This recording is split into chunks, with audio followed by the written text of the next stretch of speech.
Bueno, bendiciones a cada uno de los estudiantes que forman parte del Instituto Bíblico Bautista Sola Escritura y que estamos de nuevo en esta segunda sesión de lo que es la materia de teología sistemática.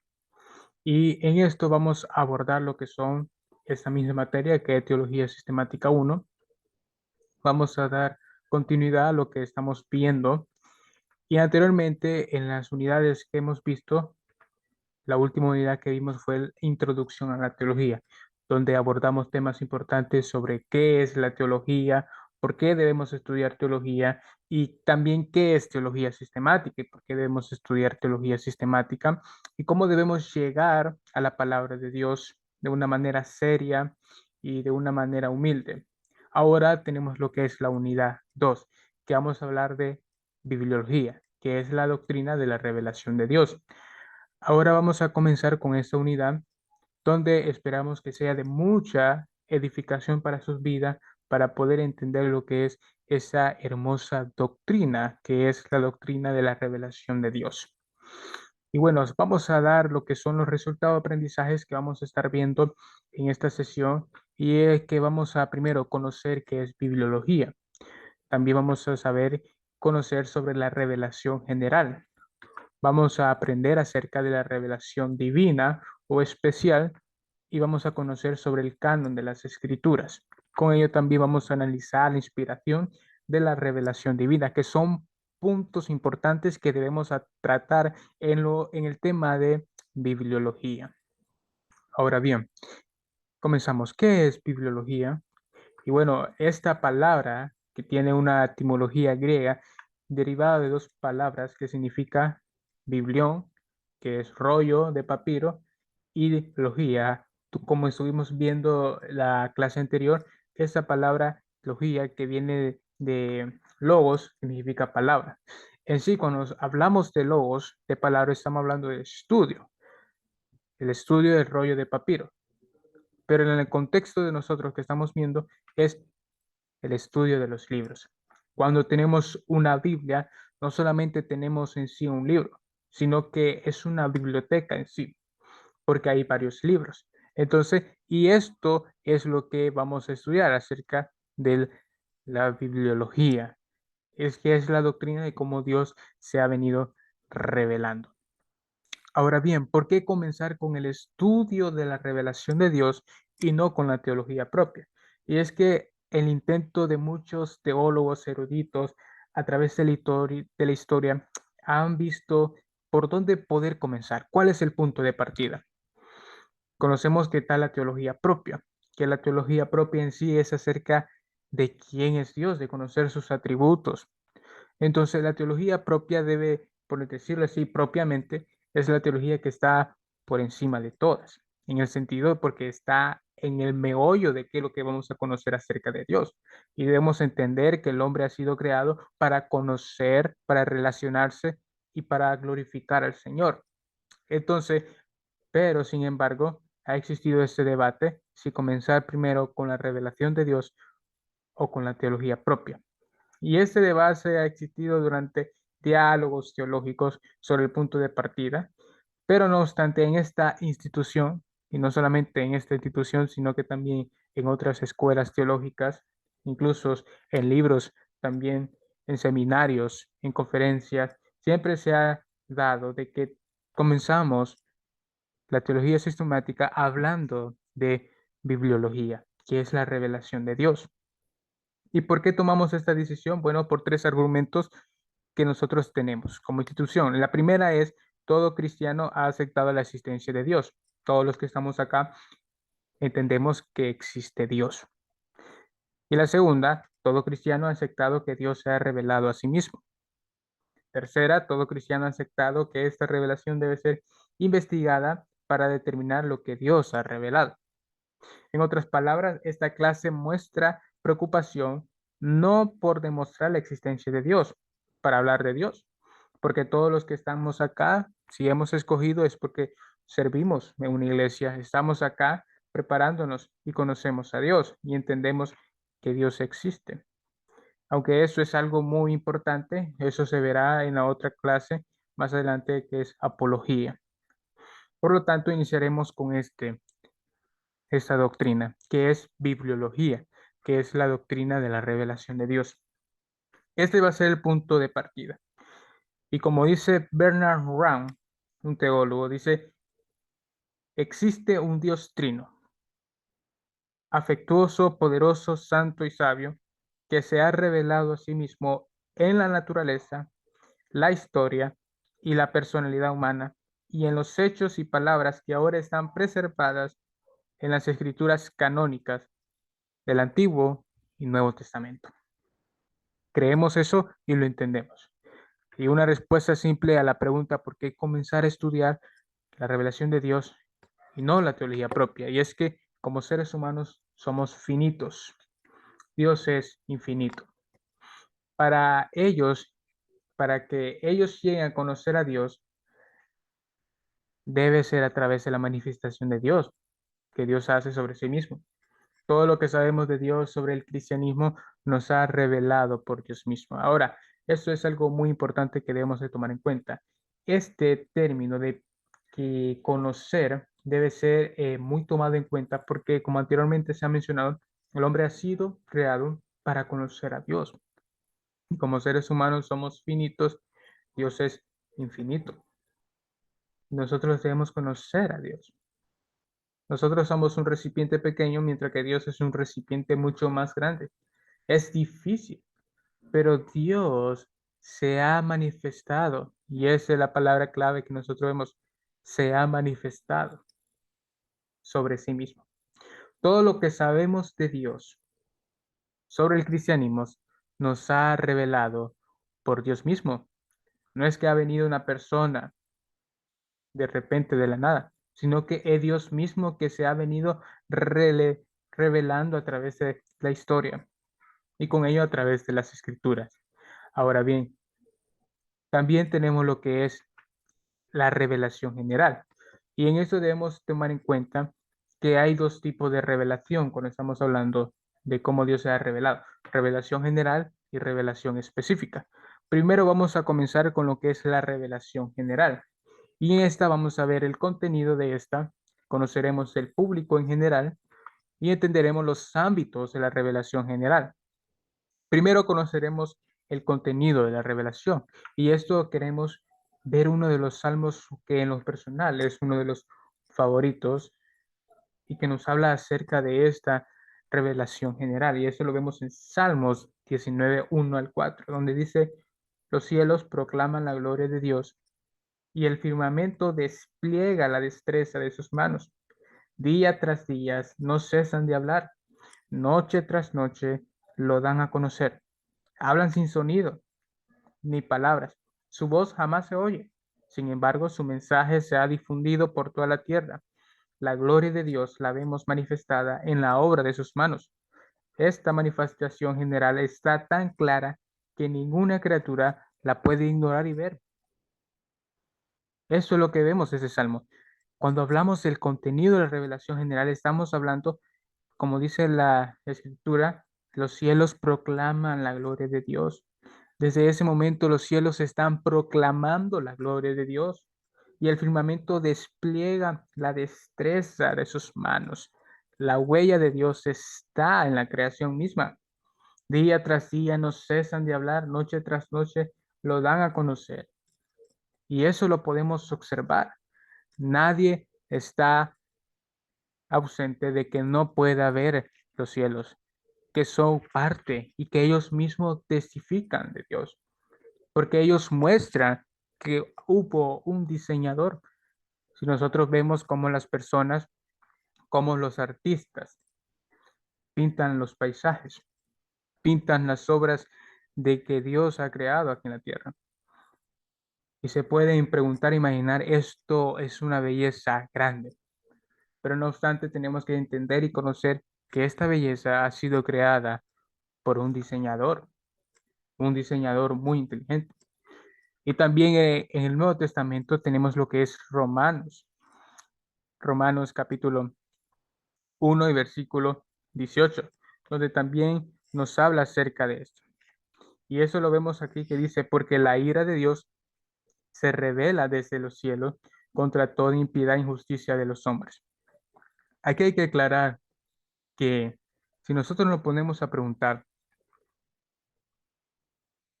qué es lo que Dios le hace enojar más, podemos enumerar varios pecados, pero si nosotros vemos Romanos capítulo 1, versículo 18, capítulo 1, versículo 18 al versículo 21 de Romanos, dice, porque la ira de Dios se revela. Aquí vemos que la ira de Dios se revela desde el cielo contra toda impiedad e injusticia de los hombres que detiene con injusticia la verdad. Ahí es donde Dios se aira, cuando detenemos con injusticia la verdad de Dios. Y cuando nosotros estamos hablando de esta verdad de Dios es cuando la humanidad ha sido contaminada con su filosofía humana y cada día más se ha venido apartando de Dios y ha tratado la manera de opacar a Dios, de quitar a Dios del mapa. Pero sin embargo encontramos aquí en la palabra de Dios donde dice que la ira de Dios se revela contra aquellos que quieren con injusticia detener la verdad de Dios, detener la verdad de Dios en los hogares, en las casas, en las instituciones, en los gobiernos. Y nosotros observamos cómo a medida que va avanzando el tiempo, cómo esto se ha venido viendo frente a frente en nuestras caras. Y observamos como dice, porque lo que de Dios se conoce les es manifiesto, pues Dios lo manifestó, porque las cosas invisibles de Él, ¿cuáles son las cosas invisibles de Él? Su eterno poder y deidad se hacen claramente visibles desde la creación del mundo. Cuando hablamos del universo, utilizan los científicos un término llamado el cosmos, y este viene también de origen griego, cosmos, que significa orden, que es la antítesis de caos. Cuando los científicos dicen el cosmos, en verdad están diciendo una gran realidad, es el orden. Dicen, el universo tiene un orden perfecto. Si nosotros nos posicionamos en encontrar cómo está nuestro sistema solar, nuestro universo está en la posición correcta, perfecto, para poder que haya vida en la Tierra.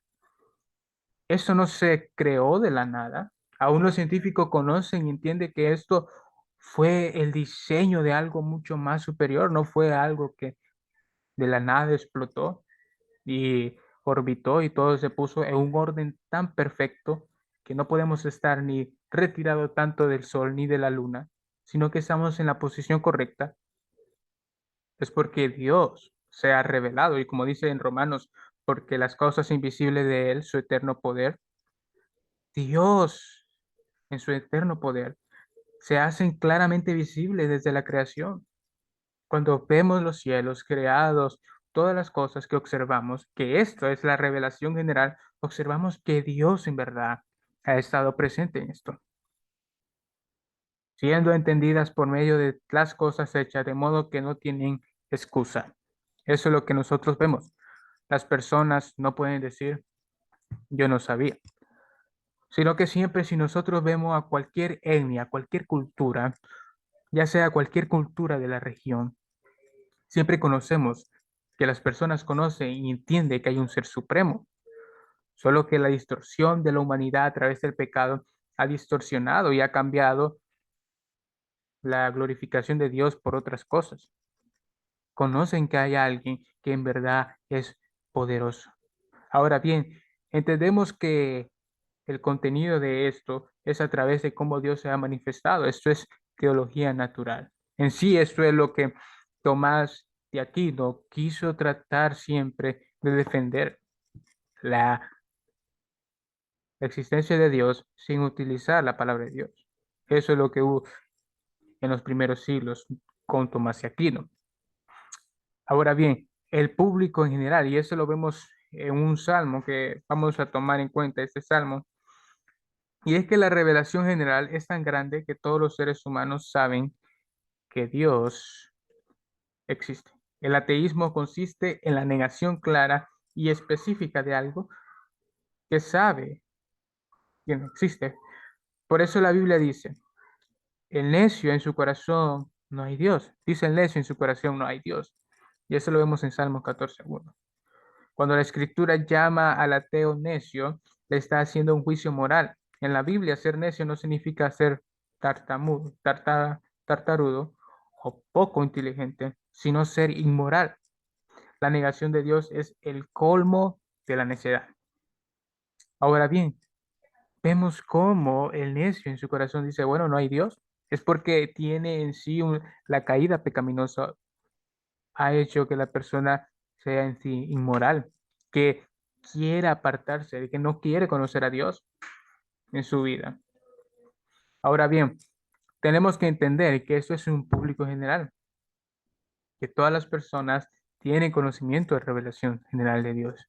Aún las culturas, como mencioné, posiblemente hay culturas donde puedan que tengan más parejas, pero sin embargo es prohibido quitarle la pareja a otro. Siempre hay una norma moral en cada lugar donde se respeta. Ahora bien, los ámbitos de la revelación general. Vamos a tomar lo que es los ámbitos de la revelación general y tenemos lo que es el primero, la naturaleza. Y es que hemos visto que los cielos revelan la existencia de Dios y que Dios ha dejado su huella imprimada en la naturaleza.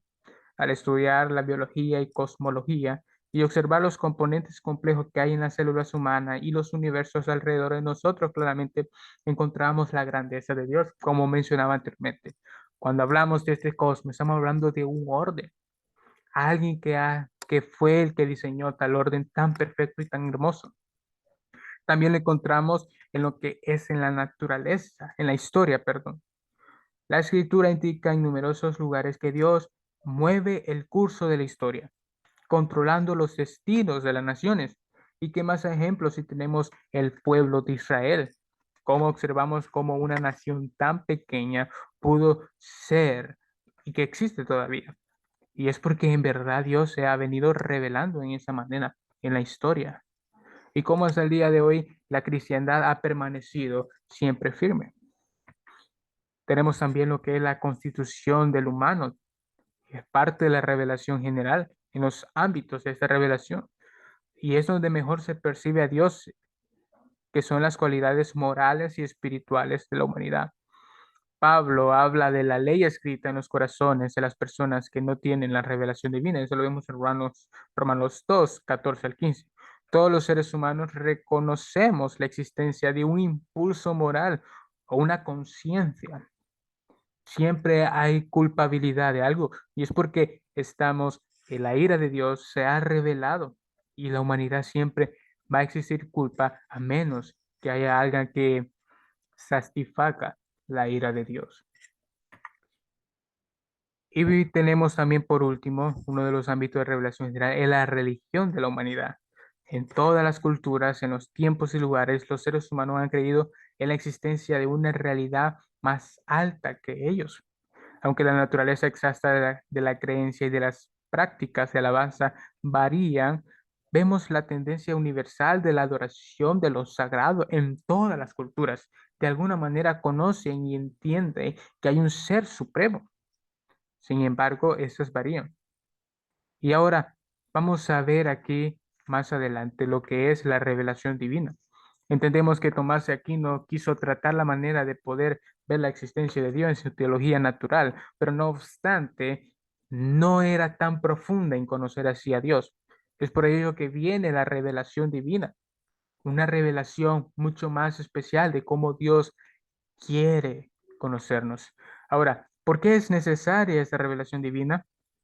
En el estado original sin pecado de Adán y Eva, ambos estaban inclinados hacia Dios y podían responder y escuchar a Dios de manera directa.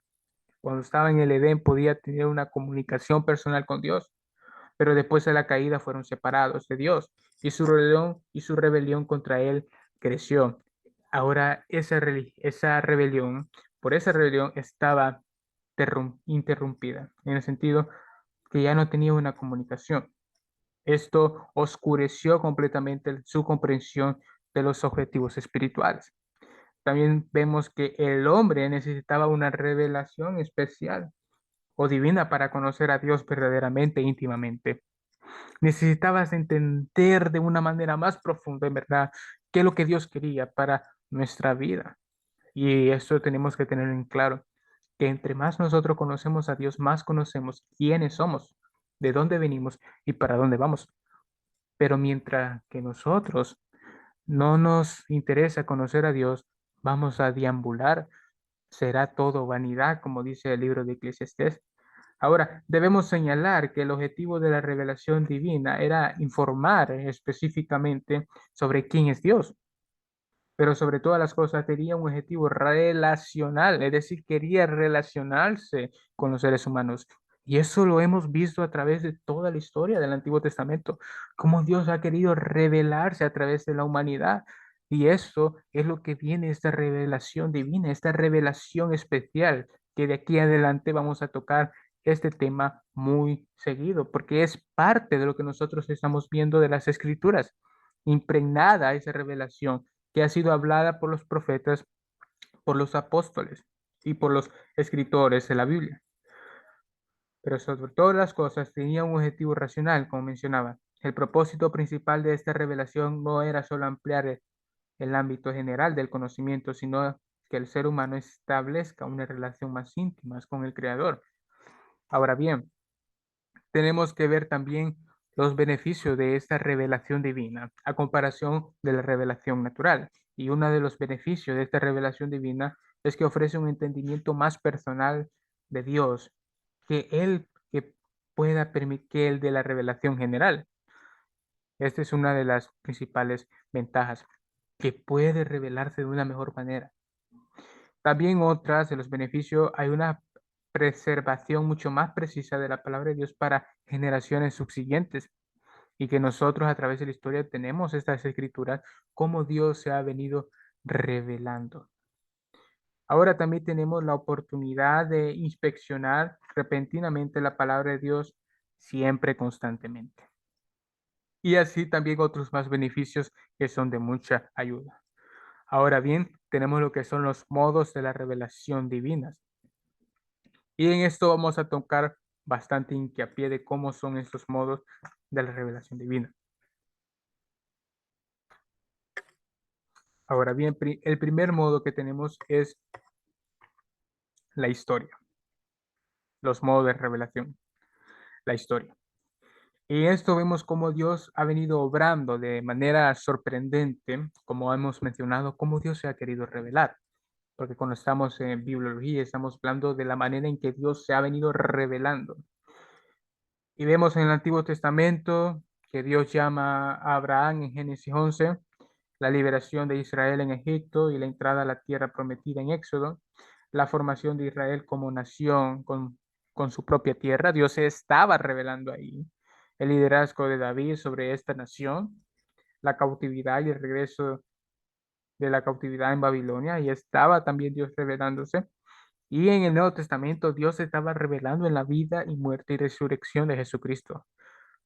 También en la venida del Espíritu Santo Dios se revela en eso y en la creación de la nueva comunidad del pacto que es la iglesia y las actividades de esta nueva comunión, que eso lo vemos en los hechos y las epístolas. Dios se estaba revelando en esos momentos de la historia. Dios también se está revelando a través de la interpretación.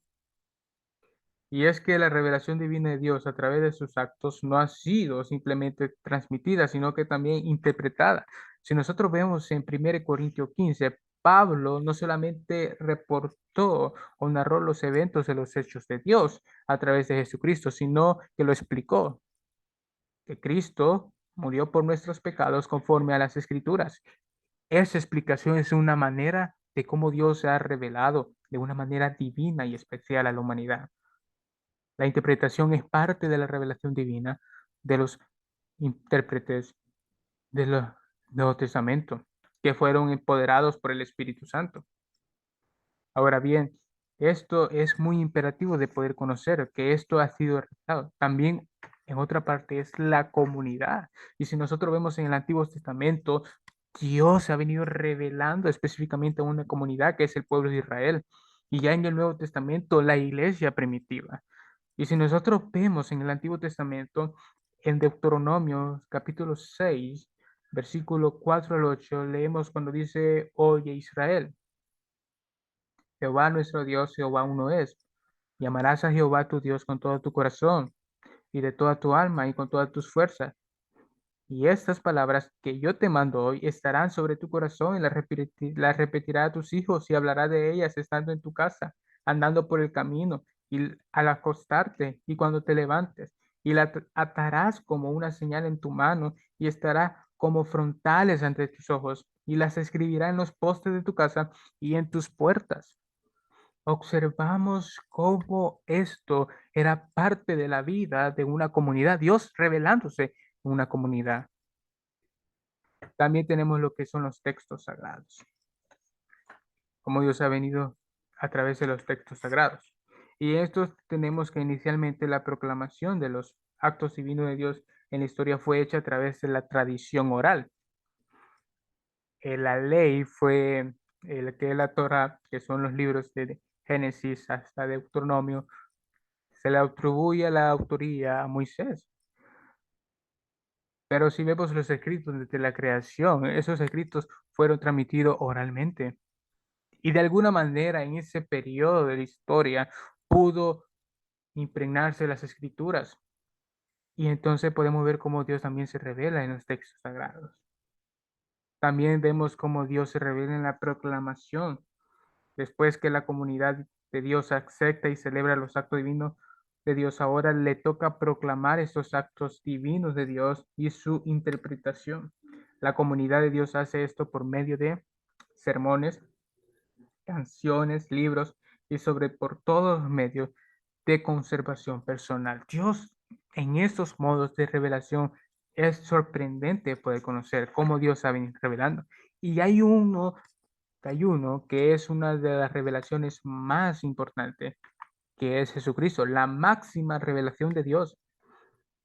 Y si les invito a que vean Hebreos capítulo 1, versículo 1 al 3. Hebreos capítulo 1, versículo 1 al 3, donde dice Dios habiendo hablado muchas veces y de muchas maneras en otro tiempo a los padres por los profetas, en estos postreros días nos ha hablado por el Hijo, a quien constituyó heredero de todo, y por quien asimismo hizo el universo, el cual siendo el resplandor de su gloria y la imagen misma de su sustancia, y quien sustenta todas las cosas con la palabra de su poder, habiendo efectuado la purificación de nuestros pecados por medio de sí mismo, se sentó a la diestra y majestades de las alturas. Dios ha venido hablando a través de su Hijo, la máxima expresión de su sustancia. Queremos conocer quién es Dios. Vemos a Cristo de una máxima revelación de Dios. Dios, vemos cómo se ha manifestado de una manera sorprendente. Es por ello que cuando vemos ahí el versículo del capítulo 14 en adelante del Evangelio de Juan, Jesús menciona, yo soy el camino, la verdad y la vida.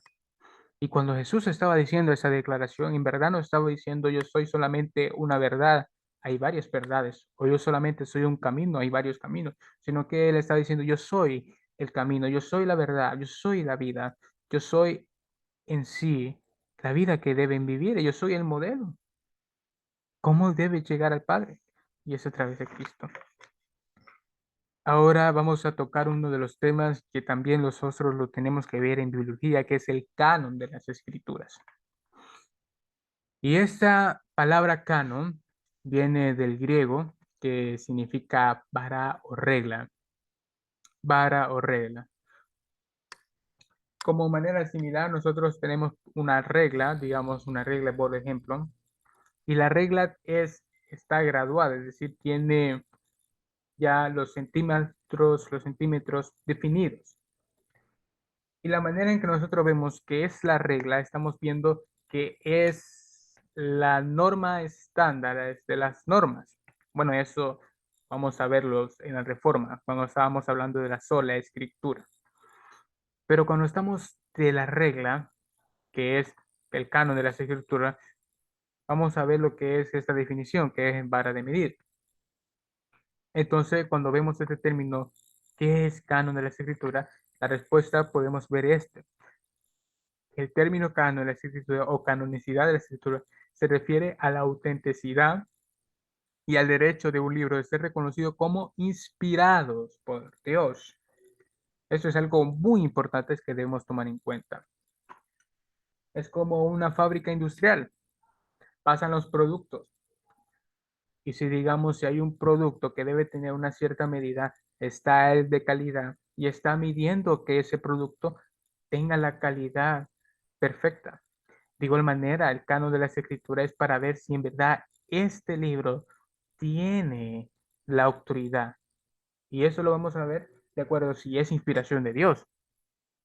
Y eso es uno de los que nosotros observamos como canon de escritura, de ser reconocido como inspirados por Dios, es decir, que fueron de autoridad de parte de Dios, y que no solamente fueron de autoridad humana, sino que también fuera autoridad de parte de Dios.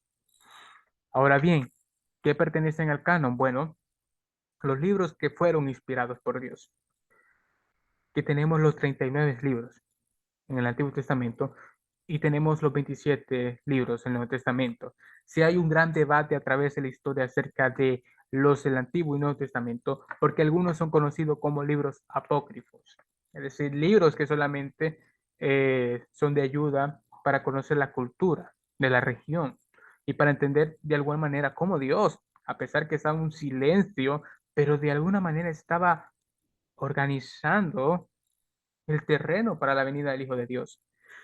Ahora bien, tenemos que ver acerca de estos cánones. Y es por eso que vamos a profundizar ahora el canon del Antiguo Testamento. Ahora, ¿dónde empezó la idea de un canon? De tener libros autorizados por Dios. Bueno, la misma Biblia da testimonio del desarrollo histórico del canon. Y la colección más temprana de la palabra de Dios escrita fueron los 10 mandamientos. Esas fueron las primeras palabras escritas. Los 10 mandamientos. Después de los 10 mandamientos pudieron escribir después los acontecimientos de Génesis, los acontecimientos de todos los demás de una manera organizada. Pero las primeras palabras que vemos aquí, donde Dios le dice, se muestra a través de la escritura, son los 10 mandamientos. Nosotros vemos también en Éxodo capítulo 17, 14, dice Jehová dijo a Moisés. Desde ahí vemos la autoridad de parte de que es inspirado por Dios. Escribe esto para memoria de un libro y di a Josué que reharé todo a la memoria de Amalek debajo del cielo. Eso lo vemos en 17:14. Lo interesante de este versículo es como dice, escribe esto para memoria de un libro. De ahí estamos viendo la autoridad de estas escrituras porque viene no de un hombre, sino que viene de Jehová. Otro versículo también vemos en Número 33, 1 al 2, donde dice, estas son las jornadas de los hijos de Israel, que salieron de la tierra de Egipto por sus ejércitos, bajo el mando de Moisés y Aarón. Moisés escribió sus salidas y conforme a sus jornadas, por mandato de Jehová, estas pues son sus jornadas con arreglo a sus salidas. De alguna manera siempre ha venido esto, viendo las escrituras inspiradas siempre por Dios. Ahora vamos a ver también lo que son los demás canon, que por el tiempo vamos a estar viendo el canon rápidamente del Nuevo Testamento.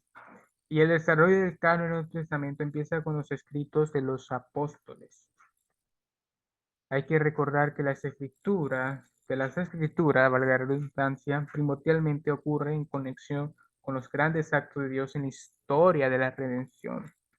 El Antiguo Testamento registra e interpreta para nosotros el llamamiento de Abraham y la vida de su descendiente, el éxodo de Egipto y el peregrinaje por el desierto, el establecimiento del pueblo de Dios en la tierra de Canaán, el establecimiento de la monarquía y la deportación y el regreso del cautiverio. Cada uno de estos grandes actos de Dios en la historia se interpreta para nosotros en las propias palabras de Dios en las Escrituras. Debemos conocer y entender que Dios ha venido revelando a través de los tiempos y cómo Dios ha venido en las escrituras pudiendo ver. Ahora, si vemos también el Evangelio de Juan, capítulo 14, versículo 26, dice de la siguiente manera, pero el Consolador, el Espíritu Santo, a quien el Padre enviará en mi nombre, les enseñará todas las cosas y les hará recordar lo que os he dicho.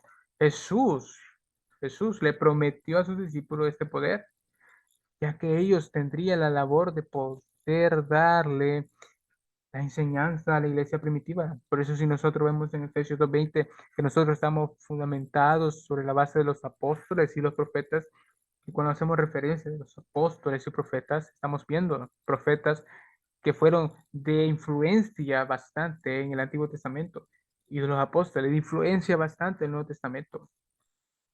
Vemos cómo Dios se ha venido revelando de manera muy especial a través de las Escrituras. Entonces observamos cómo Dios a través del Espíritu Santo le dice que ellos iban a tener el Consolador, el Espíritu Santo, que el Padre enviaría en su nombre y quien les iba a enseñar tales cosas. De manera similar lo vemos en Juan capítulo 16, versículo 3, donde dice, pero cuando venga el Espíritu de la verdad, Él los guiará a toda verdad, porque no hablará por su propia cuenta, sino que dirá solo lo que oiga y les anunciará las cosas por venir. Él me glorificará porque tomará de lo mío y se lo dará a conocer a ustedes. Observamos cómo Dios ha venido revelándose a través del Nuevo Testamento, donde empodera de alguna manera a los apóstoles para que esto puedan revelarse. Y entonces, y ahí vemos esta particularidad de cómo estas son parte del canon de las Escrituras. Tanto en el Antiguo Testamento como Dios ha venido revelándose de una manera muy especial a su pueblo, y en el Nuevo Testamento como el Espíritu Santo también empodera a esas personas. Ahora bien, si nosotros vemos, hay tres características asombrosas que los discípulos iban a tener con la llegada del Espíritu Santo. El Espíritu primero les enseñaría toda la verdad. Segundo, les haría recordar todo lo que Jesús había dicho. Y tercero, los guiaría toda la verdad. Jesús es la verdad. Les enseñaría toda la verdad. Y los guiaría toda verdad. Y es por ello que hasta el día de hoy tenemos estos escritos que han sido de mucha influencia, porque es la verdad de Dios. Y que nosotros vemos que no podemos negociar estas verdades, sino que son verdades absolutas. Ahora bien, tenemos que también ver este término que es inspiración de la revelación de Dios. Y cuando hablamos de inspiración, hay un texto muy peculiar que nosotros debemos entender, que es en 2 de Timoteo, capítulo 3 y versículo 16. Un texto muy conocido que creo que cada uno de nosotros le hemos escuchado, y es que dice que toda la escritura es inspirada por Dios. La impresión que tenemos aquí es que se ha producido de forma divina, como cuando sopla el viento, y es que el término inspirada viene de un término griego, seustos, neustos, que significa divinamente soplado en. Y si nosotros vemos acá, toda la escritura es inspirada divinamente, soplado en Dios, por Dios. El momento que nosotros vemos que todas las escrituras y en el contexto que vemos que Pablo está hablando a Timoteo, está hablando de las escrituras del Antiguo Testamento, aquellas escrituras que también tienen autoridad apostólica. Todas estas escrituras sagradas son inspiradas por Dios, divinamente sopladas por Dios. De esa manera nosotros vemos que es la inspiración de Dios, aquello que en verdad Dios ha venido revelándose de una manera muy especial. Ahora bien, tenemos lo que son algunas teorías de la inspiración, porque no hay que dejarlo de pasar por alto. A través de la historia siempre ha habido teorías de cómo ha sucedido esta inspiración, cómo ha acontecido esta inspiración. Y vamos a hablar una por una. La primera es la teoría de la intuición. Me dice que la teoría de la intuición declara la inspiración es el funcionamiento de un gran don, quizás casi una habilidad artística, pero no obstante un atributo natural, una posesión permanente. Este punto de vista cree que los autores de la escritura fueron solamente genios religiosos. Según este punto de vista, la inspiración de los autores de las escrituras no era esencialmente diferentes a los de otros pensadores filosóficos o religiosos, como Platón o Buda. La Biblia es pues una gran literatura religiosa que refleja experiencias espirituales del pueblo hebreo. Para esta teoría de la intuición vemos que es como mencionaban los personajes Platón o Buda, que por intuición natural se escribieron. Entonces, esta es una de las teorías de la inspiración de cómo fue escrita. Algunos consideran que eso fue solamente una intuición de hombres, pero ¿cómo observamos de una manera tan cronológica diferentes, más de 40 autores, pero que aunque tuvieran diferentes niveles de estrato social, algunos pescadores, otros de otro rango más alto de la realeza, pero que tenían algo en común, que iba de una manera tan cronológica y que apuntaba a una sola persona, a Cristo? Tenemos también otra teoría, que es la teoría de la iluminación, donde esta teoría dice que mantiene que hay una influencia del Espíritu Santo sobre los autores de las Escrituras, pero implicando solo una intensificación de sus habilidades normales. No hay comunicación especial de la verdad, no hay guía en lo que se ha escrito, sino únicamente una sensibilidad, una percepción incrementada en lo que se refiere a los temas espirituales, como un sermón o un estudio bíblico. De esa manera, algunos comentan que pudiera haber sido. También tenemos lo que es la teoría dinámica. En esta teoría dinámica es otra teoría que enfatiza la combinación de los elementos divinos y humanos en el proceso de la inspiración y de las escrituras de la Biblia. El Espíritu de Dios obra dirigiendo al escritor hacia los pensamientos y conceptos y permitiendo que la personalidad distintiva del propio escritor aparezca en la elección de las palabras y en la expresión. Por tanto, el escritor dará expresión a los pensamientos dirigidos divinamente de una manera única y característica según su persona. Es el Espíritu de Dios que obra dirigiendo al escritor hacia un pensamiento, un concepto. Y aquí estamos entrando a las teorías que en verdad son de una manera más racional para poder entender cómo surgieron estas inspiraciones. Otra teoría es la teoría verbal y plenaria. Esta teoría insiste en la influencia del Espíritu Santo, donde la obra del Espíritu Santo es tan intensa que cada palabra es la palabra exacta de Dios que ha venido hablando, obrando. Pero no es como la teoría del dictado, que es otra teoría, donde enseña que Dios realmente dictó por cada palabra para que los autores nada más pusieran por escrito.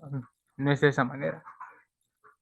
En conclusión, lo que vemos acá es que la mayoría de los evangélicos ortodoxos se inclina por la teología dinámica o verbal y plenaria. Es decir, en verdad Dios ha venido guiando a los autores para poder escribir la revelación especial de Dios en las Escrituras.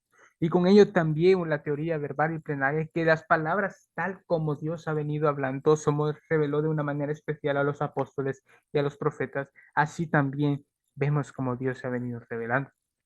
Ahora bien, entendemos estos temas de una manera muy hermosa, de ver cómo Dios se ha venido revelando a través de toda la historia del Antiguo Testamento y cómo en la inspiración del Espíritu Santo se ha venido siempre revelando. Esto es lo que hemos visto en esta sesión de este segundo tema, que es la doctrina de la revelación. Espero que sea de mucha bendición y que sea de gran satisfacción a cada uno de los estudiantes y que podamos crecer siempre en la palabra, en ver que este debe ser el trabajo más noble que hay en la tierra, conocer a Dios, adorarlo a Él, relacionarnos con Él. Así que es para mí un privilegio y que sea Dios bendiciendo grandemente sus vidas. Bendición.